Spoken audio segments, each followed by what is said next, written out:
Welcome to the Jali podcast. I'm your host, Melyssa Barrett. This podcast is for those who are interested in the conversation around diversity, inclusion, and equity. Each week, I'll be interviewing a guest who has something special to share or is actively part of building solutions in this space. Let's get started. Shari Foos is a licensed marriage and family therapist who holds a Master of Arts in Clinical Psychology from Antioch University, Los Angeles, and a Master of Science in Narrative Medicine from Columbia University. As a sought-after expert on the subjects of relationships and meaningful connection, Shari's writing and commentary have appeared in a range of online and print publications, including Real Simple, Huffington Post, Thrive, Shondaland, Women's Health, and Bustle. We're all susceptible to a certain amount of influence that can negatively shift our self-perspective and our perspective of dissimilar cultures and people both near and far. So whether those influences come from our own community, popular culture, or machine learning, artificial intelligence, there's little we can do to avoid it. This week, we're going to talk a little bit about the narrative method. And Shari's going to let us in on the practice of relational awareness in business, education, and everyday life to build meaningful human connections and reframe perceptions of others through storytelling. Please join me in welcoming Shari Foos. All right. So this week, I am excited to have Shari Foos with me. I am so excited. I never thought I needed a marriage and family therapist, but I think everyone probably does these days. So I'm excited to talk to you. And, I have a personal interest, I think, because most people know that my husband was a storyteller. And a lot of, I think, what you're going to talk about, I actually have seen in practice and can probably testify in some instances as to the efficacy, just because I've watched him for so long. So I am excited to have you here and would love to hear you tell us a little bit about the practice of relational awareness as we think about diversity, equity, and inclusion, and how we can create better connections. Fantastic. Well, thank you for having me. I'm excited to be here. So when you talk about getting better for yourself, we do internal work, right? So maybe we do mindfulness or yoga or meditation or go to one-on-one therapy or talk to a friend. And all those things work and they're powerful and they're important. However, we are beyond our own understanding of ourselves, dependent on meaningful connections with other people. And everyone you encounter is a relationship. Doesn't matter that it's short. We all have had short relationships, but everyone you interact with, everyone you work with, it still counts. So let's learn the skills that make the communication so much better, that we not only avoid negative interactions, but we expand our capacity to share meaning in moments in our lives, in a supermarket checkout line or at work with someone who you were never even formally introduced to. So relational mindfulness is really about using an awareness of yourself and your surroundings and the wonderment of the world around you and other people, and the appreciation that everyone has a mind and an experience unique to them. And no matter how much we may feel put out or confused about a relationship, they've got the same thing going on. And then the final piece of awareness and wonder is empathy, and that spells awe. So for relational mindfulness, we can live in a state of awe and notice and appreciate and experience ourselves in relation to others. Oh, that's awesome. I love that awe. I would love to just be in a constant state of awe. Yeah. Well, so would I. I mean, that's the thing. And I really think it's so important for everybody to know.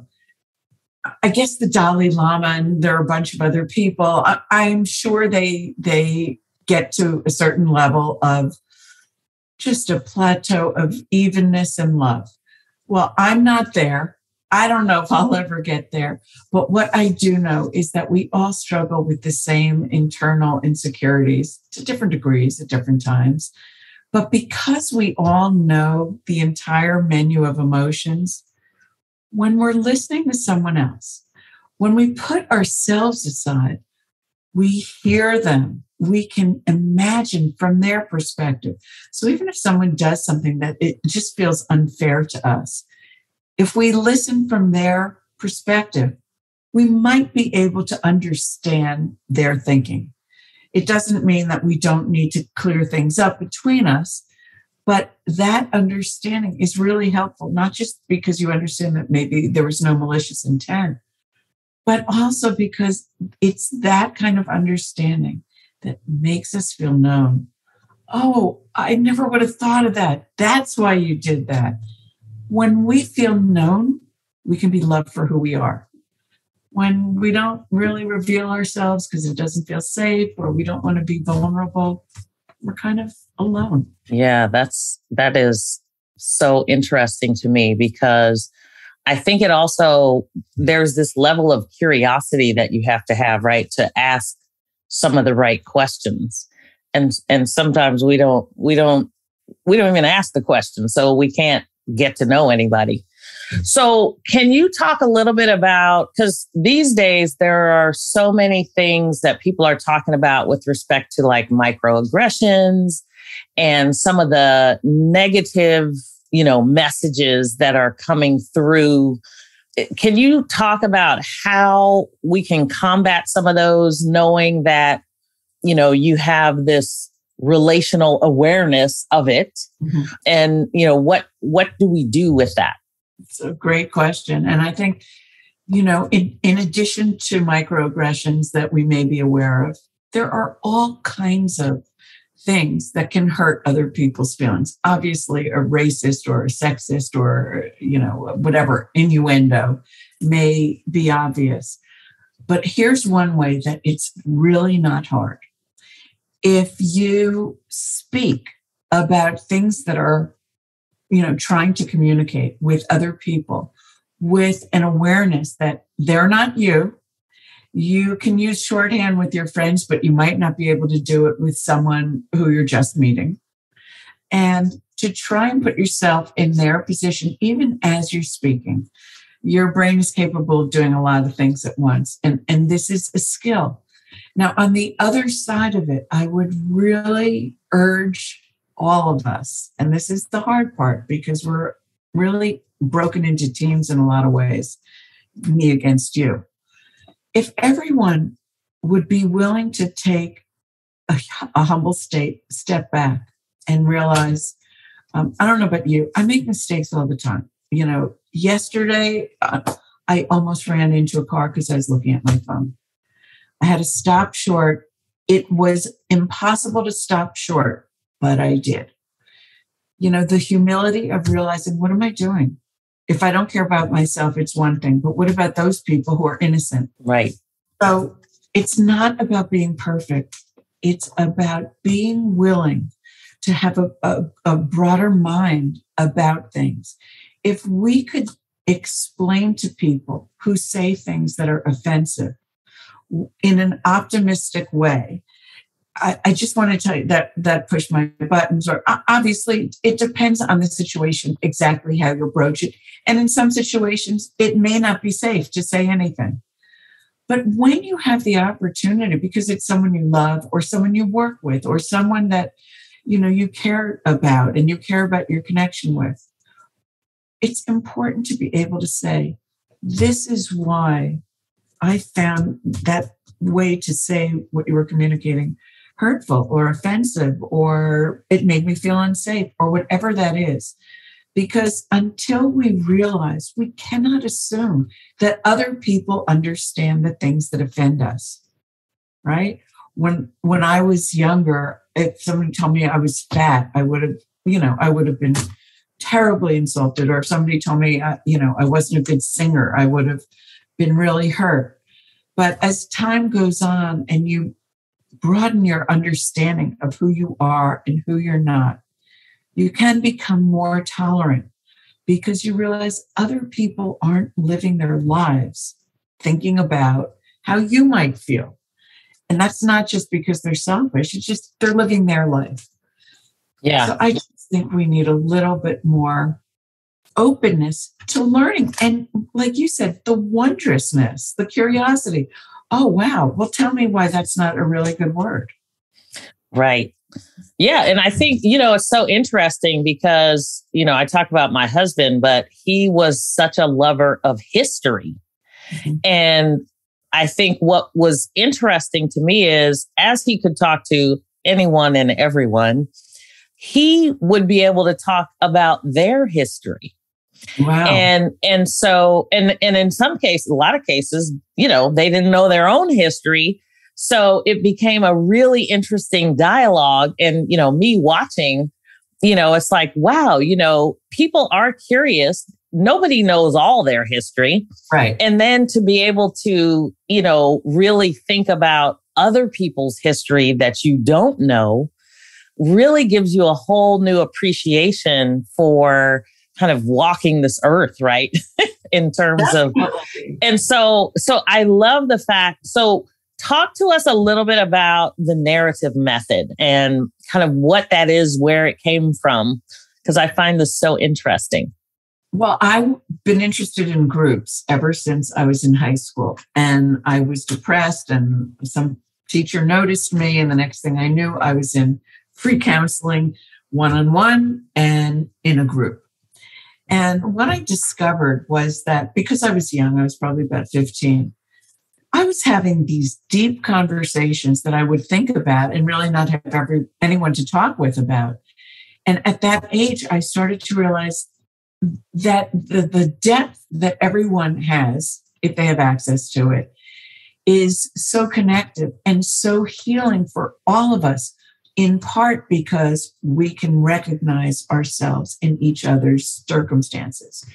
So as much as the one-on-one therapy or a one-on-one relationship provides something that no other relationship can, but so does a group, because a group represents a safe family that really cares about each individual and wants to hear them on their own terms. And if you can feel safe in that environment, talking about vulnerabilities, even if it's hard to get there, because you grow to see that it becomes safe in this environment. So that was at my core. And then I became a therapist in my late 30s. I went back to school. And I loved and still love that. I'm a marriage and family therapist, and I have a private practice. But in 2012, I was living in New York City, and I discovered a program at Columbia University in narrative medicine. And narrative medicine was conceived as a way to teach empathy to doctors through identifying with characters they would read about in literature. So the program was steeped in social justice in every minutia of trying to imagine what it is like to be the patient or the immigrant patient or a patient of color or whatever differences there might be, and to take nothing for granted, including it's not okay if you're a wonderful doctor, but you have a callous bedside manner. It doesn't work. People get better when doctors have eye contact or when doctors ask us about our story. But especially if it's something that we're just learning about with our health and, you don't know what to ask first, if you're made to feel like you're wasting their time, it's hard to remember what you wanted to even say. So I knew that I wanted to work with people immediately, that I wasn't going to do something that involved, here's some books to read and then come back.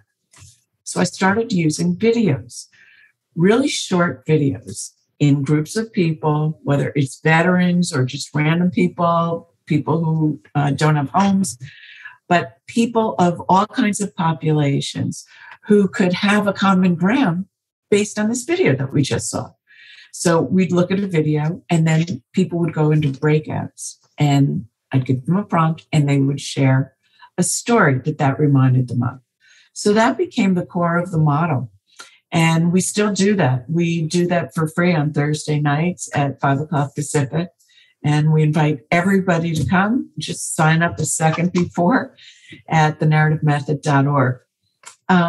So that's how it started. And we also would include writing prompts. And so now we have separate writing groups. So there's one on Sunday mornings at 8:30 Pacific for an hour. It's short form. Nobody's judged. Nobody's criticized. It's just good fun. But it's really about learning to open your creative channel without getting in your own way, without fear getting in your own way. Because really, if anybody's judging anybody, it's themselves. Yeah. So we also created opportunities for people who follow us to create their own groups, because you don't need a license to use your humanity. So we have these 2 decks of cards, deck 1 and deck 2, and you can get them online at thenarrativemethod.org. And you can use these cards to create an instant group or a one-on-one with another person, or you can use them for writing prompts. So our dream is to eliminate isolation from the human condition. And that could be done. I don't know that there are any real practical steps that we could take in this moment, but why not? We just have to live in communities where people communicate and care about each other. So in a lot of ways, through your cards, you're actually creating the opportunity to practice that skill of curiosity, which is awesome. I mean, I love the fact that you talk about triggering, stories, because everybody has a story. And, you talk about your journey of how you got to where you are, but there's something in you that brought you to that.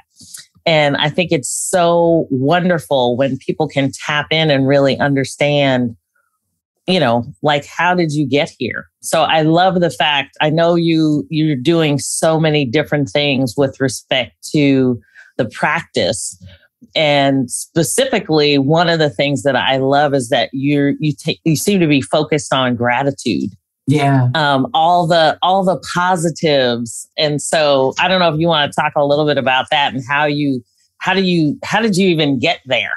Well, how I got there was when my baby was an infant. We were sitting upstairs talking with another mom and her baby. And it was a summer day. There was an open window. I had my arm around her. And just somehow, in a split second, she was 90 degrees out the window. So I just went like that.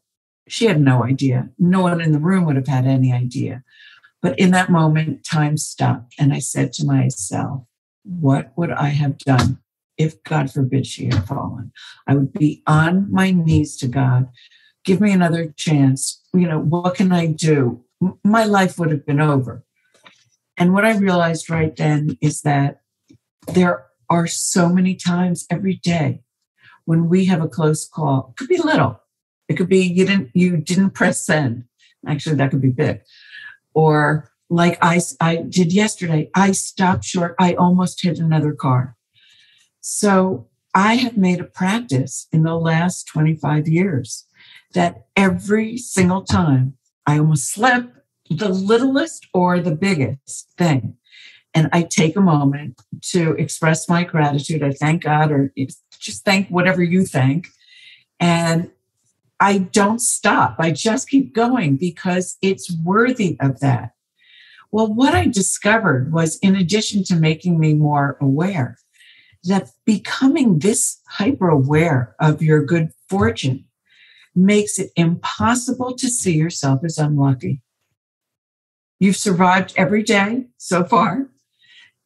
Many times you didn't know how you would do it. We still don't know how we're going to do it. But I think especially because life is so challenging and there are so many things that get us down that are beyond our control, to be able to take control of our awareness, to realize that we have fortune in our very life. That's where it all begins, from here to here. I love a great it. Computer. Yeah, I love that because, it's so true. I think sometimes we also get caught up with something like that happening, and then we stop, right? We don't push through to the gratitude, but we feel the pain, the consequence, the trauma of it, and we kind of get stuck there in some cases. So I love that. Something else. Oh, shoo. Okay, good. Now I got to go do this. I love it. Radical gratitude. I love it. So what other things can we do when we think about, kind of an alternative approach to diversity, equity, and inclusion? You talk a lot about, just being able to, change the way we do things and interact with people, especially if they're dissimilar than us. Yeah. So with that, like, how do, if we're working side by side with folks, I mean, I've had CEOs and other folks ask me, should we, ban the discussion of politics at the office, or, because there's such divisive nature of opinions and things of that nature. But how do we get to a place where we can actually have human connection so that we don't have to avoid each other? Absolutely. When we work with companies, the ideal thing is to work with the entire company. And depending on how large it is, you can work with sections and then all come together at a certain point. When people talk to each other and share who they really are and the experiences of their lives, they feel closer to each other. When people are all in a classroom told, don't say this, do say this, blah, blah, blah, blah, you freeze up. It takes away your capacity for creative imagination. So rather than being right on the money, and by the way, there are many circumstances where it's really important to say, these are the rules, these are the parameters, but I don't think that's going to change anybody. What changes us, what opens our minds, is the opening of our heart. And I don't know if this has ever happened to you. It's happened to me where I feel like, oh, I can't stand that person. And then, I don't know, we're both in the same corner for some reason. We start talking and it's like, I'm such a bitch. It's the coolest person. And I love having that experience and being reminded that, you can't judge somebody from something superficial that you're seeing. Maybe it was a bad day. Maybe they've been that way for a long time, but there's always a reason. There's a wound somewhere.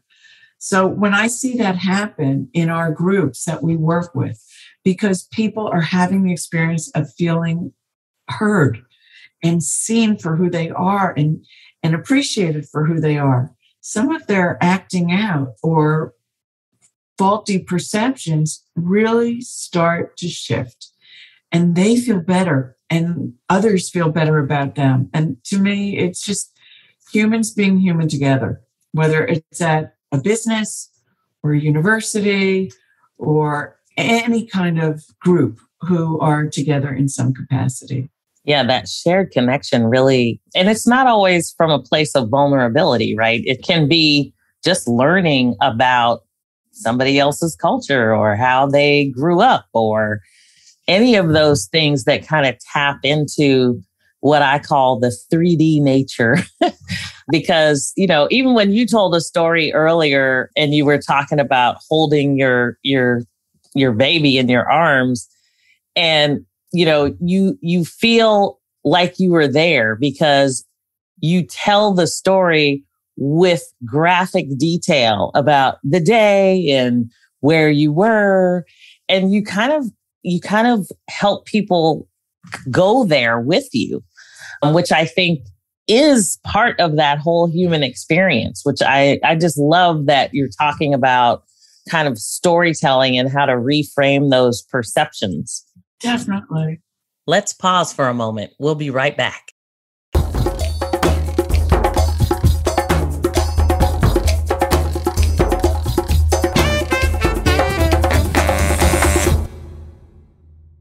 So are there other things that you think we could do better, or that I always look at myself first? It's like I was, in fact, trying to learn more about other cultures. I've traveled a lot, but you can always learn something about another culture. And so are there other things we could be doing to kind of transform ourselves into better people as we think about diversity, equity, and inclusion? I think that there is something that all of us, regardless of our backgrounds in Western culture, share, and probably in a lot of other cultures as well. And that is the negative impact of what we call the cult of culture, the constant onslaught of, media, social media, ads. We all know what all those things are. It is so damaging. And I have to say, this existed long before the internet, particularly for women and people of color. There were these messages of how far you can go, how much you were allowed to exist. And those messages were loud and clear. And I believe that when people think about all of the shame and negative messages that we all get, nobody's looks good enough, that's for sure. Nobody's smart enough. I mean, I doubt that even the billionaires think they're rich enough. But we all get this message, and we don't have a typical way to process this in groups. If we talk about it, then half the people are going to say, I know, I feel the same way. I really don't like looking on Facebook at all these happy people that have things that I don't have. It makes me feel badly about myself. And so, nobody is impermeable. Nobody is so confident that negative, especially if it's subliminal, negative messages are impactful and they hurt us. But when we can talk about that, we see that we have emotional similarities, that we are designed for the same capacity. One of the reasons that people act in racist or other judgmental ways is because they've never taken the time to take that idea out of, wherever it's attached and look at it on its own merit. Is that really true? And if not, then what has gotten in the way? Is it something I was told or taught or something I figured out from the cult of culture?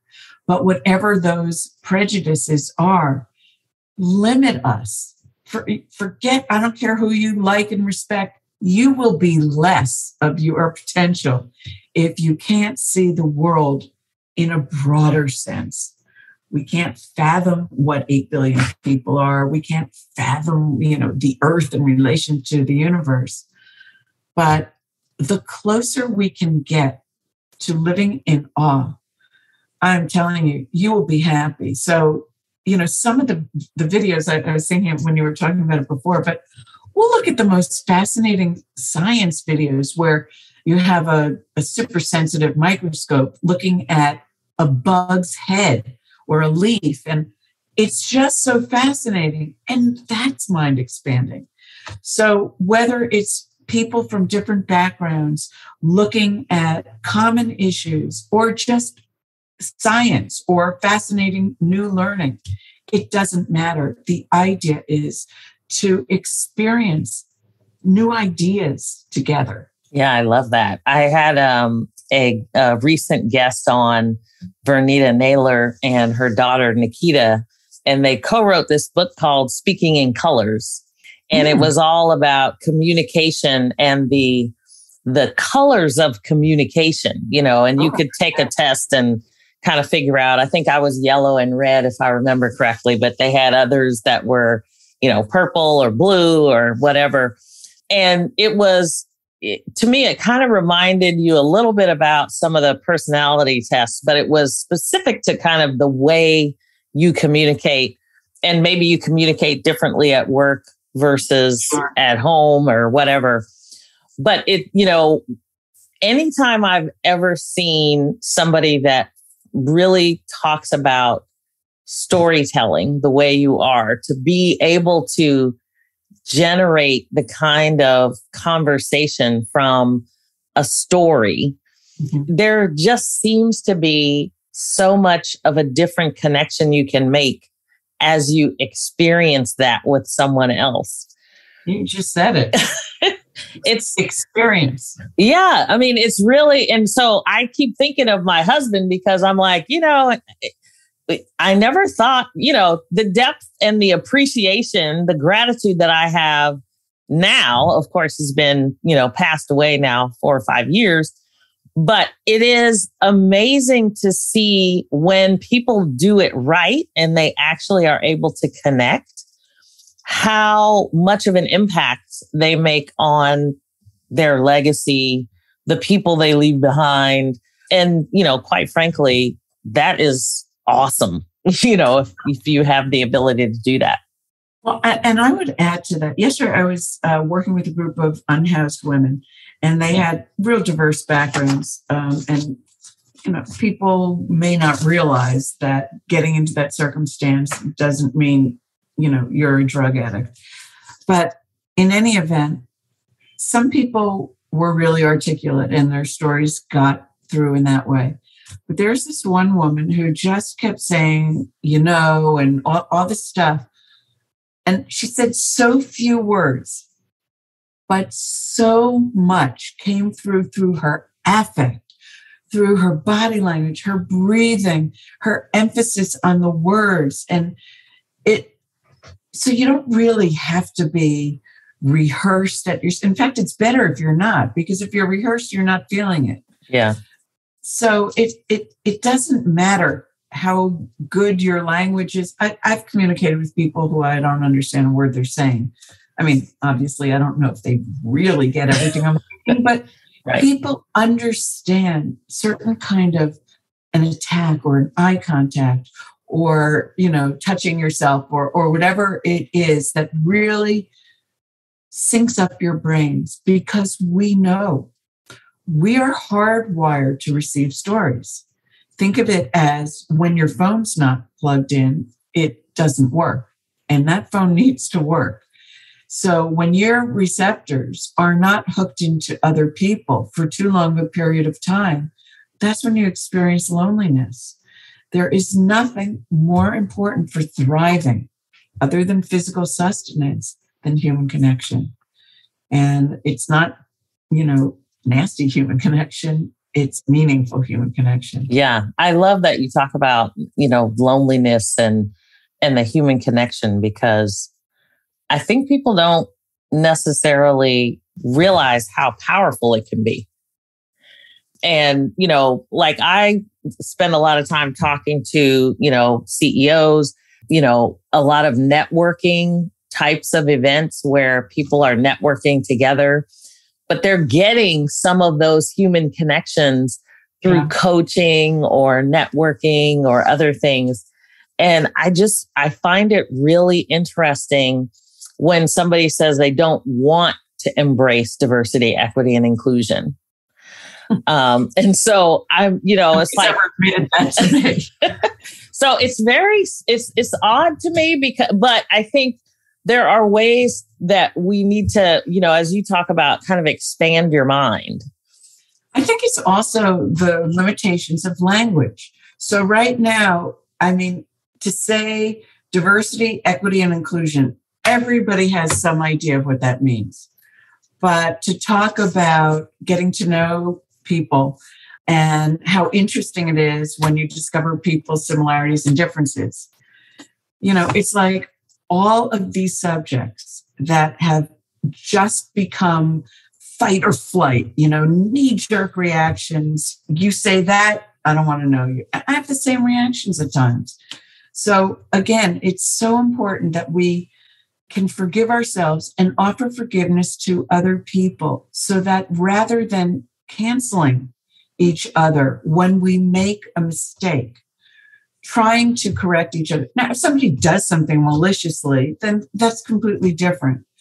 But I think we have to allow a range of lameness. I've embarrassed myself over all kinds of things in my life.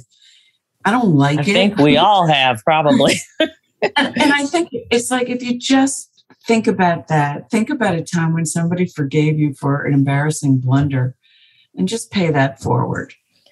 Yeah, that's awesome. Pay it forward. Pay it forward. Mm-hmm. So I'm going to go back because normally at the beginning, I kind of start and talk a little bit about how you got to where you are today. But I know you have such an interesting story in terms of, your pivots and twists in your life. And I just wanted to maybe see if you could give us a little bit more into your background in terms of how you got to be doing this and what your journey looked like. Well, I was born in New Jersey, and my mother had graduated high school. My father went through 8th grade, and he had a terrible chip on his shoulder, and he had fought in the front lines in the war, and his brothers thought he would die, so they took all his stuff, and he just had a series of hard breaks. That said, I wasn't there. And I don't know if it was the way life was sort of interpreted for him by his parents, who had lots of kids and weren't so present, or it was his own nature. But we all know of people that have had awful things happen, and they take them to another level with a determination to be the exact opposite. So I feel sorry, but anyway, so he was very cruel, and that really shaped my life. And I remember being 4 years old thinking, I get in trouble every day, but I know I'm not that bad. And I think at that time, I started to have an awareness of my soul. I wouldn't say that I had any awareness of how to call it, but that there was some sort of inner soothing capacity, and I at some point started to say, my life will get better the older and older I get. And it turned out that because of a lot of the defenses I had developed, I really was a late bloomer and had a lot of trouble presenting myself to the world without defensiveness. And so I wanted to be a performer, and I did that for a bunch of years, but I couldn't do it full on because even though I was really confident of my talent, I was also so insecure. So between it being a very difficult thing to do and these disabilities I had myself, but the more I worked on myself, and I always went to therapy, the more I started to identify the difference between the way I was seeing things and what was true. And I will say that I am still on this path. I can't even tell you when I got there, because I don't think I'm there, but I'm much more comfortable than I've ever been before. So I quit college because I worked for one day on a movie set, and I came to LA, and I just got a job, got an apartment, and just struggled in kind of low-level things until finally I was writing television shows and radio and so forth, and doing salons, which were really the template for the workshops that we do. Salons where artists would come together, late night clubs, and connect deeply, and then there'd be a burst of a band or a poet or whatever. But at a certain point when I was writing these shows, it was fun, and I was making good money for the first time. But I had this this doesn't matter. So I decided to go back to school and finish my BA. And from there, I just started to realize I want to be a therapist. And so that's what I did. And until I added on this other dimension, the narrative method, the only other was I did something like that. In 1999, I founded a program at Antioch University where I had gotten my BA called the Bridge Program. And it's still going. It's a year-long course in the humanities for free for people living in poverty. So that's really been a tremendous, beautiful organization with a wonderful impact on so many people. Wow. That is awesome. Yeah. So I think, all those things. And honestly, the greatest single influence would be my husband, who's just an incredibly loving, kind person who's just devoted to making the world a better place. And I just learned so much about him not from him telling me, but from his example. Absolutely. That's awesome. Nothing better than a living example. I love the fact that you talk about, just such your journey and all of the twists and turns to it, because I think a lot of times for people that may be early in their career, we've always, at least I remember being brought up and people asked me what I want to do when I grow up. And it was like they expected one answer, one thing. Yeah. And, you went through 2 or 3 at least in your story, which is awesome in terms of when we think about transitioning and connecting with people and the arts and really the social impact that you're talking about, which is where I'm so focused. Because to me, diversity, equity, and inclusion, it's great if we can have an awareness of it. It's even better if we can actually make an impact and do something in the community so that we're actually curing some of these issues that we have. And also for people to know that it's a thrill. Yes. It's not some course you have to take. It's thrilling. You can see a better world. Yes, yes. And that's what's so amazing. I mean, even after, I don't know if I had mentioned this to you, but after George Floyd, we had a lot of kind of listening meetings where we would just kind of open up the conversation. And it was so interesting to hear from different ethnicities on their views and their experiences, immigrants coming over to the United States and their stories. I mean, it was an amazing way to actually create relationships with coworkers that I never would have before. That's so great. So it was an awesome experience. And I think that's not typically what you do at the office. So, but I think we should. Yeah. Because, I mean, this has really been underscored during the pandemic. That's your life too. Your life isn't before and after you go to work.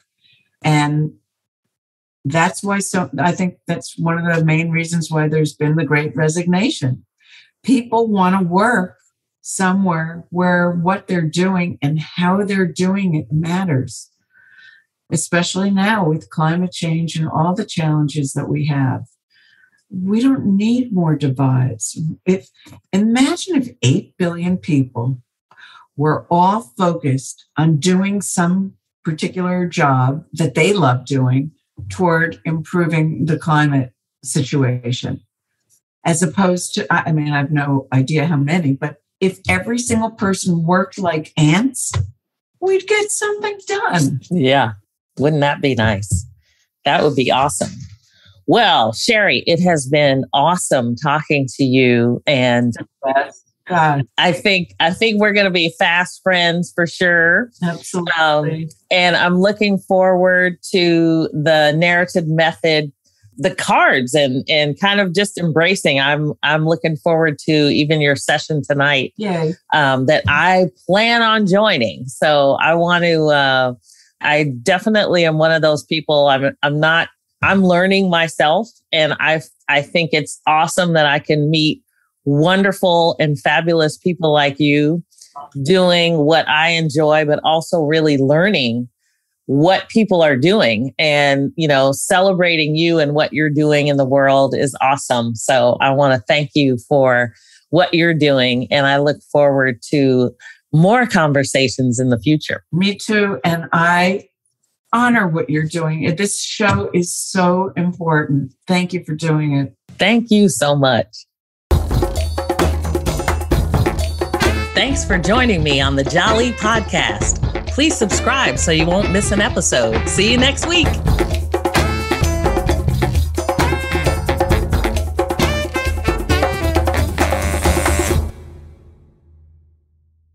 This podcast is a part of the C-Suite Radio Network. For more top business podcasts, visit c-suiteradio.com.